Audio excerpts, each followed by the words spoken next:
Hello student, आज हम 11वीं क्लास में हमने पहले पढ़ा था रासायनिक संयोग के नियम। तो जो रासायनिक संयोग के नियम थे उसमें मैंने आपको द्रव्यमान के संरक्षण का नियम पढ़ा दिया था, स्थिर अनुपात का नियम पढ़ा दिया था, गुणित अनुपात का नियम पढ़ा दिया था, गैलुसेक का नियम और आवोगाड्रो का नियम। इसमें एक और नियम है जो कुछ किताबों में दिया है, कुछ में नहीं दिया है। इसको कहते हैं तुल्य अनुपात का नियम। ये कहलाता है तुल्य अनुपात का नियम। ये है तुल्य अनुपात का नियम। अब ये जो नियम है ये क्या कहता है कि जब कोई दो तत्व आपस में संयोग, रासायनिक संयोग, जब दो तत्व किसी तीसरे तत्व के साथ रासायनिक संयोग करते हैं, हमने कहा H, देखो H O और S, HSO मतलब तीन तत्व हैं, ये एक, ये दो, ये तीन, ये तीन तत्व है HO और S।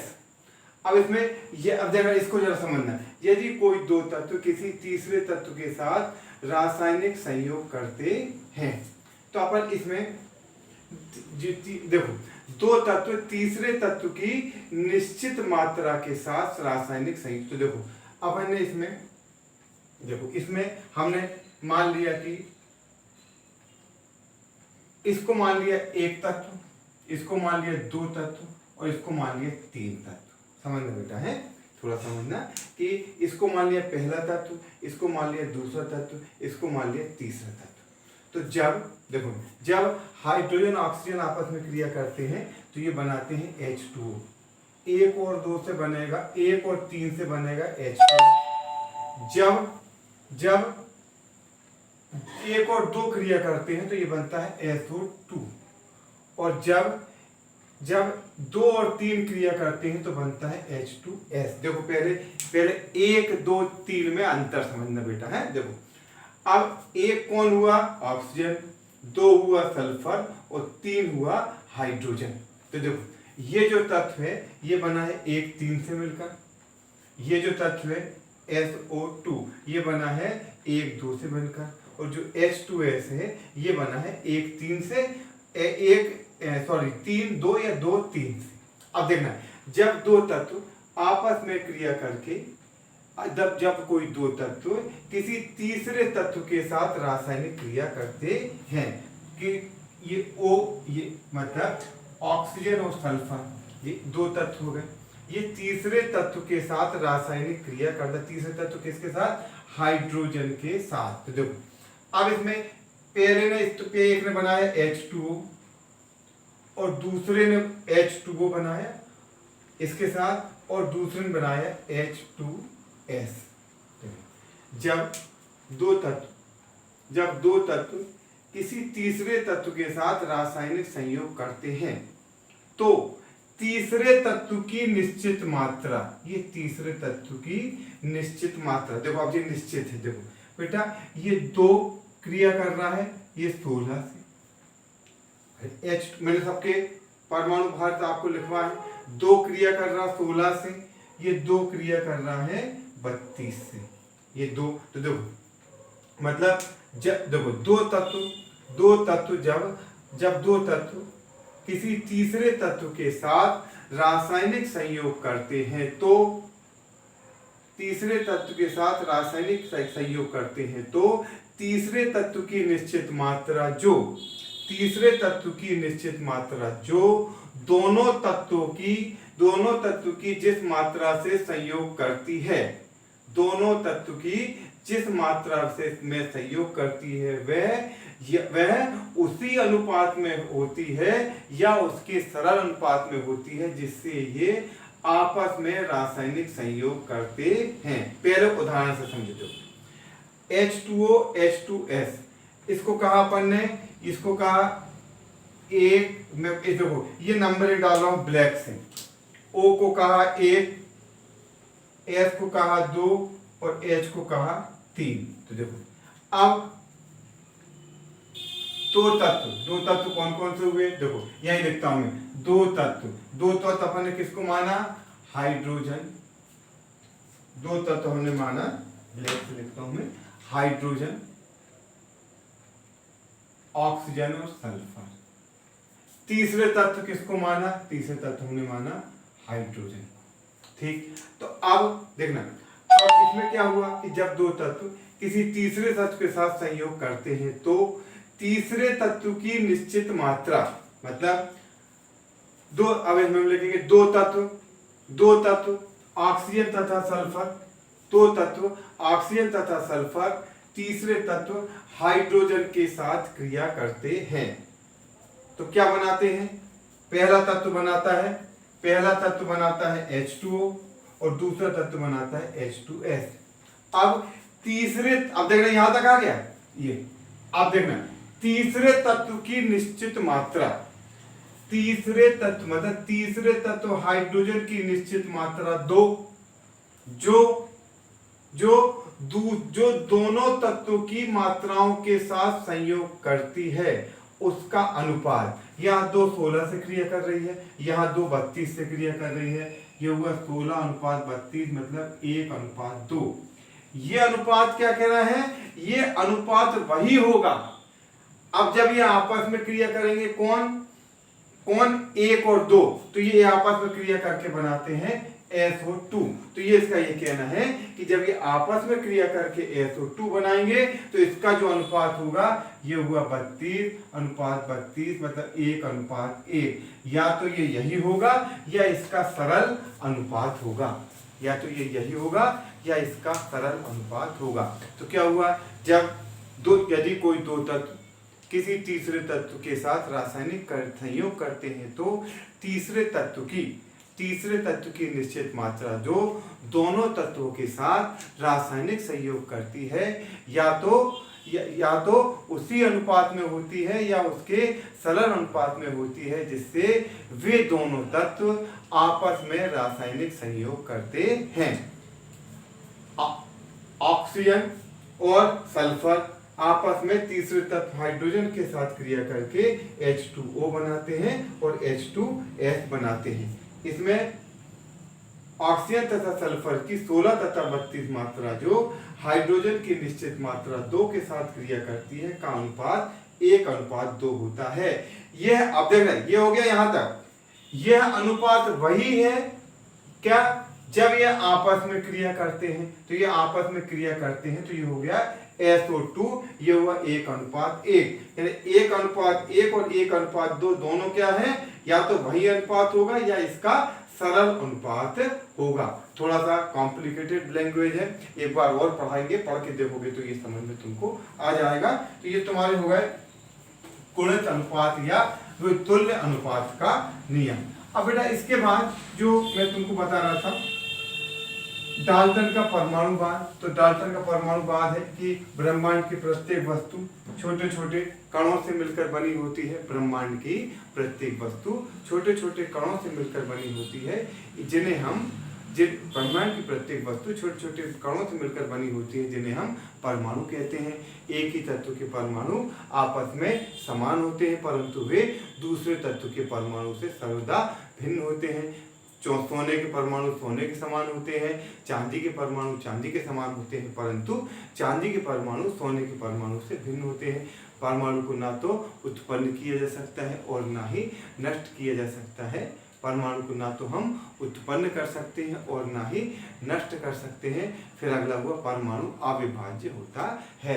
ये हो गई डाल्टन एटॉमिक थ्योरी, डाल्टन का परमाणुवाद। अब इसके बाद परमाणु मतलब अब फिर आए परमाणु और अणु। तो ये तुमको मैंने कल भी बताया था कि H जो है वो हुआ परमाणु, जब इन दो H ने मिलकर H2 बनाया तो ये हो गया अणु। तत्व के होते हैं परमाणु और यौगिक का होता है अणु। शब्द याद रखना, तत्व का होता है परमाणु और यौगिक के होते हैं अणु। हाइड्रो H क्या है, H परमाणु है और H2 क्या है, H2 अणु है। जब तत्व आपस में, तत्व की संख्या लिमिटेड है पर जब तत्व आपस में क्रिया करके यौगिक बनाते हैं तो जो यौगिक की संख्या होती है वो असंख्य होती है, अनलिमिटेड होती है। ठीक, अब हम इसमें जो है हाइड्रोजन में CH4 ये हो गया कार्बन और हाइड्रोजन की क्रिया करके ये बना यौगिक। इसमें 4 हाइड्रोजन के परमाणु हैं और 1 कार्बन का परमाणु है। आपको मैंने कर बताया था C6H12O6, इसमें 6 कार्बन है, 12 हाइड्रोजन है और 6 जो है वो ऑक्सीजन है। ठीक है बेटा। अब इसके बाद फिर मैं तुमको बताया था परमाणु द्रव्यमान, एटॉमिक मास। परमाणु द्रव्यमान ये हुआ परमाणु द्रव्यमान। किसी तत्व का ये निकलता है AMU में, एटॉमिक मास यूनिट, परमाणु द्रव्यमान इकाई। किसी पुरानी परिभाषा, किसी तत्व का परमाणु भार वह संख्या है जो यह प्रदर्शित करता है कि उस तत्व का एक परमाणु हाइड्रोजन के एक परमाणु से कितने गुना अधिक भारी है। किसी तत्व का परमाणु भार, परमाणु द्रव्यमान वह संख्या है जो यह प्रदर्शित करता है कि उस तत्व का एक परमाणु हाइड्रोजन के एक परमाणु से कितने गुना अधिक भारी है। ये हुई पुरानी परिभाषा। जो मॉडर्न में हम परमाणु द्रव्यमान की इकाई मानते हैं C12।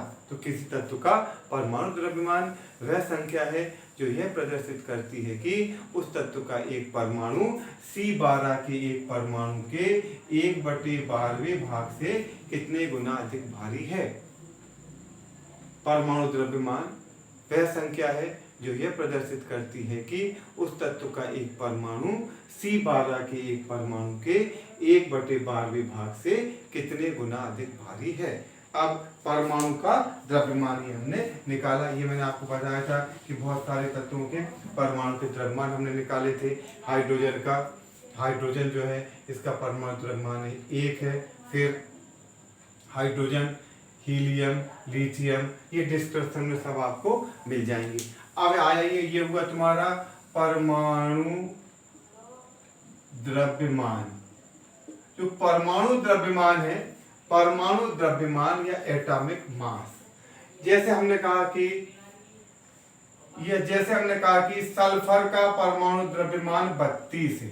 सल्फर का परमाणु द्रव्यमान जो है वो 32 है। इसका ये मतलब नहीं है कि सल्फर का एक परमाणु 32 ग्राम का है, या सल्फर का एक परमाणु 32 किलोग्राम का है, या सल्फर का एक परमाणु 32 मिलीग्राम का है। इसका मतलब क्या हुआ कि सल्फर का एक परमाणु, पुराने हिसाब से कहें तो सल्फर का एक परमाणु हाइड्रोजन के एक परमाणु से 32 गुना भारी है, या सल्फर का एक परमाणु C12 के एक परमाणु के 1/12वें भाग से 32 गुना अधिक भारी है। ये इकाई कैसी है? इनकी आपस में इकाई है ये, यानी परमाणुओं की आपस में इकाई जो है उसके हिसाब से इसका परमाणु द्रव्यमान होगा 32 या 32। अब इसके बाद देखो, परमाणु ने आपस में क्रिया करके बनाए थे अणु। जैसे हमने कहा परमाणु जब आपस में मिले तो इन्होंने बनाया अणु। अब सबसे सरल अणु हो गया H2। सबसे इसमें सरल अणु होता है H2। इसमें जो H2 का अणु होता है, इसमें जो सबसे सरल अणु होता है वो होता है H2 का अणु। H2 का अणु जो है, इसमें जो H2 के अणु में 2 हाइड्रोजन के परमाणु होते हैं। फिर इसके बाद दूसरा अणु होता है H2O का अणु। इसमें 2 परमाणु हाइड्रोजन के हैं, 1 परमाणु ऑक्सीजन का है। फिर इसके बाद अगला हो गया HNO3 का अणु। इसमें 1 परमाणु हाइड्रोजन का, 1 परमाणु नाइट्रोजन के और 3 परमाणु ऑक्सीजन के हैं। अब आया परमाणु भार के बाद आणविक द्रव्यमान। अगला आया आणविक द्रव्यमान या अणु भार, ये आया मॉलिक्यूलर मास। अब देखो ये कैसे निकलेगा। H2O है, 1 हाइड्रोजन का 1 तो 2 का 2, धन 16 बराबर 18। 2 धन 16 बराबर 18। 1 हाइड्रोजन का 1, ये हुआ 14, धन हो गया 48। 16 1 का तो 16 तिया 48। 1 धन 14 धन 48। हाइड्रोजन का 1, नाइट्रोजन का 14 और ऑक्सीजन का 16। 1 का 16 तो 3 का 48, 16 तिया 48। इनको जोड़ देंगे NH3। नाइट्रोजन का 14 धन हाइड्रोजन का 3 बराबर ये हो गया 17। नाइट्रोजन का 14 हाइड्रोजन का 3 बराबर हो गया 17। 14 और 3 17। अब इसके बाद CH4 कार्बन का 12 धन हाइड्रोजन का 4 12 13 14 15 16 ये आ गया 16। फिर C6H12O6 कार्बन एक कार्बन का 12 तो 12 छंग 72 धन 12 धन 96 बराबर हो जाएगा 180। H3PO4 हाइड्रोजन का 3 धन ऑक्सीजन का 1 का 16 तो ये हो गया 64 धन 1 फास्फोरस का 32 4 4 2 6 7 8 9 और 6 7 8 9 ये हो गया 99 ये हो गया। अब C12H22O11 ये हो गया 144 प्लस 22 और प्लस को मल्टीप्लाई कर लेना मुझे याद है ये होगा 342 ये हुआ 342। ये सभी तत्वों के निकले आणविक द्रव्यमान या अणु भार। ये सभी जो निकले ये कहलाएंगे इन सभी तत्वों के आणविक द्रव्यमान या अणु भार। परमाणु द्रव्यमान और उससे अब निकाला हमने आणविक द्रव्यमान। अब यदि तुम्हें परमाणु के द्रव्यमान पता है तो आपको अणु का द्रव्यमान निकालना आना चाहिए। जैसे और लिखता हूं मैं C2H6 एक कार्बन का 12 तो 2 का हो गया 12 दूनी 24 धन 12 दूनी 24 धन 6 बराबर ये हो गया 30। ठीक ये जो है ये सब H2O का हो गया 2 धन 16 बराबर 18 1 धन 14 धन 48 बराबर। तो ये इन सभी तत्वों के मैंने आपको सभी के अणुओं के निकाल दिए।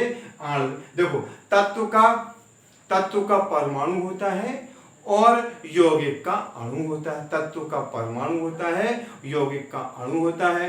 परमाणु का परमाणु द्रव्यमान होता है और अणु का होता है आणविक द्रव्यमान या अणु भार। हमने तत्व का परमाणु द्रव्यमान भी निकाला और यौगिक का अणु भार भी निकाला। अब यदि कोई भी आपके पास यौगिक आता है तो आपको उसका अणुभार निकालना आना चाहिए। हमको देखकर ये समझना चाहिए कि इसमें हाइड्रोजन का 1 परमाणु है, नाइट्रोजन का 1 परमाणु है, ऑक्सीजन के 3 परमाणु हैं। इसमें कार्बन के 6 परमाणु हैं, हाइड्रोजन के 12 परमाणु हैं, ऑक्सीजन के 6 परमाणु हैं। या कार्बन का 6 है तो 12 छन 72, हाइड्रोजन के 12 है तो ये 12, 1 का 6 है तो 16 छन 96, टोटल किया 180 हो गया ग्लूकोज का आणविक द्रव्यमान या ग्लूकोज का अणुभार। ये हुआ ग्लूकोज का आणविक द्रव्यमान या ग्लूकोज का अणुभार। तो अभी हमने पढ़ा आणविक द्रव्यमान।